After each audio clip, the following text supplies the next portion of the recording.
Nante mal yaaddanii mal arguu barbaadanii eenyu yaaddan? Baadiyyaa gallaa biyya roowwanii Oromiyaatti yaa namisoome.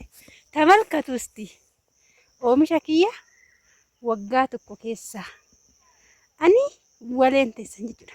Walee dhuguma kana qotteetu facaaftee amma akkanaan hin jenne dinnicha nyaachuu warri barbaadan dinnicha nyaachuu warri barbaadan kottaa kun haala kanaan walishaan teechan baadiyyaa keessa isinii bashannanti. Abee laalaa minnante dinnichi kun amma gaheera. Namicha dinnicha eegu san beektu maaltu yaadatamee waan kana fa'a jara kana namni yaadatu jira. Namni yaadatu hin jirtu hin jedhame. Naantee laalta malkatu dinnicha tadarrase. Kuni jechuudha. Oromiyaa jitu marga birraa jitu marga birraa Oromiyaa kulee dhufaa jirra kinoo deemaa nurraa. Oromiyaa keenya bara durii Oromiyaa jabbii leetisinaa. Oromiyaa numnaan Oromiyaa muuziqaa sirbinaa. Oromiyaa aayaa abbaa kootii Oromiyaa dabtaara naabitii. Oromiyaa aayaa abbaa kootii Oromiyaa qaala manaa bitii. Oromiyaa kaani timbaradhu Oromiyaa beekumsa argadhu. Oromiyaa jitu marga birraa jitu marga birraa kottu Oromiyaa kulee dhufaa jirra kinoo deemaa nurraa. Naante Oromiyaa warri yaadan jechuudha. Misoomni jammaran qonni jammaran biyya keessa laala biyyuma keessa laala kan achitti madaamin bashqaaraa kaddaama achi bihaadha ya kaddaama sinin jettu namichi kun dinnicha eegan naante namni yaadattan jirtu waa'ee namicha kanniini namicha kana sawiyya akka naguma namicha halkan horii halkan sawiyya ija qabdamoo hin dubbatta namni እናንተ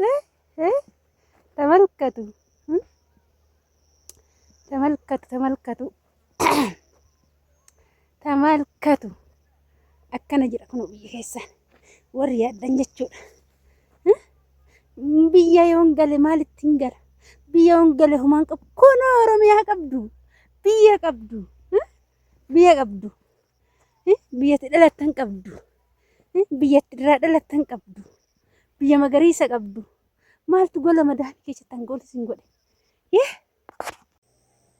Egaa an kan jirtan ana walee jechuudha. Waleen teechan oomisha jechuudha. Oomisha baadiyyaa haalli isin itti oomishtu ilaala. Oromiyaa jechuun biyya waa hundaan guutamte biyya qabeenyaan faayamte biyya gannaaf bunaaf faayamte. Amma kun maal jedhama seetanii kuni dinnichadha. Dinnicha yookaan abbaa gammachuu. Abbaan gammachuu laga bu'ee mataa dhiqachuu achi deebi'ee okkotee seenii haaddachuu jedhamu. Inni kun abbaa gammachuuti. Abbaan gammachuu kun amma gahuutti jira jechuudha. Gahuutti jira. Saniin booda biyyi keessan quufa. Wanni dhabame hin jiru. Wanni dhabame hin jiru. Wanni dhabdan hin jiru. Qabeenyi jira. Namichi sunillee mana eega. Namichi maal godhaa? Inni eega dinnicha. Dinnicha eegaa? Kun maal jedhama? Abbaa gammachuu yookaan dinnicha. Abbaan gammachuu maal hojjeta? Gahee miti kun? Gahee. Xiqquma tafe? Xiqquma tafe amma gahee jiran nyaafni homtuutti. Kuni buqqa'uu barbaada. Mee amma biyya keenya iyyummaa qabdii? Hin qabdu. Fataa kan jettu? Eeyyan. Innaa shamaroocha jechuudha. Goota keessa deddeemnaa gochi deddeemnetti Sabee jarri mala akka bineensi nyaanne warri yaaddan jechuudha. Gaarreen asii olii kun maal jedhamu?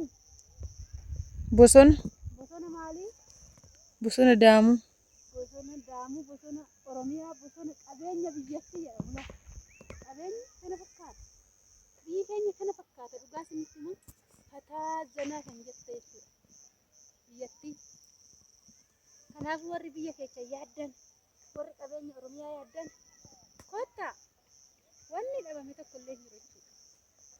Haa nyaannu, haa dhugnu.